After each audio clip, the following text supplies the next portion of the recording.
about coaches talking about net front presence all the time. Get to the net, screen the goaltender, look for deflections, look for rebounds. Sometimes it's easier said than done. But what I'm going to try and do is give you a little bit of insight as to what really goes on in front of that net, because it's not always pretty. It's called the dirty area for a reason, yeah, right, Butch? well, it's the dirty area, and yeah, well, we're going to dirty it up a little bit. So I'm going to try and establish my position right out in front here of the goaltender and the possible checker. She's a defenseman, so I've got to take advantage of whatever she's going and put myself in a better position. AJ, how would you stop me? Well, the hard part of all this, for both your perspective and my perspective, is you gotta use your legs, you gotta dig in, you gotta be strong. It's a really messy area right here, but you've also got to be mobile. That's what you just said is so important. You got to be able to spring forward. So if I'm a defenseman, I also have to face puck. I got to know what's going on here.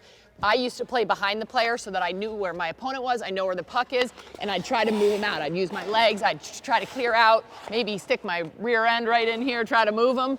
What you got to make sure that you're not doing is also tipping the puck. I am so close to my goaltender right now that if I get here, I am in a precarious position. Puck goes off me, and I'm messing with my goaltender behind here. So that's the big thing. Give him his eyes back, clear out. And then I would circle away if I had to and slide over. If I feel like I'm not maintaining my position and she's bigger and stronger than I am, then there's no sense me battling her because she's going to have me tied up. So I'm going to roll off.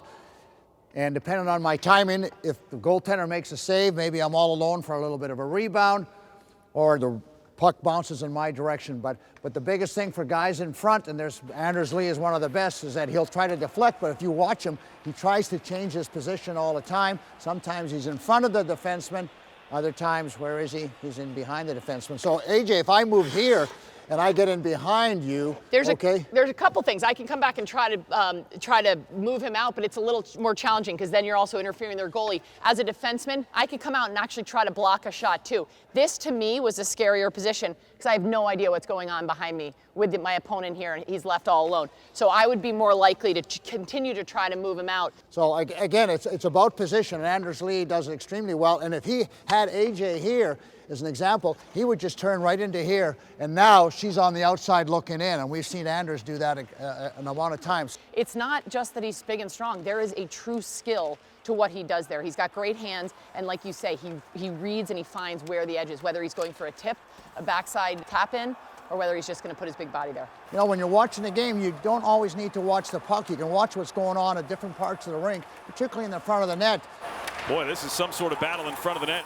You maybe will appreciate a little bit more how difficult it is and what they have to put up with just to score a goal or help a teammate score a goal.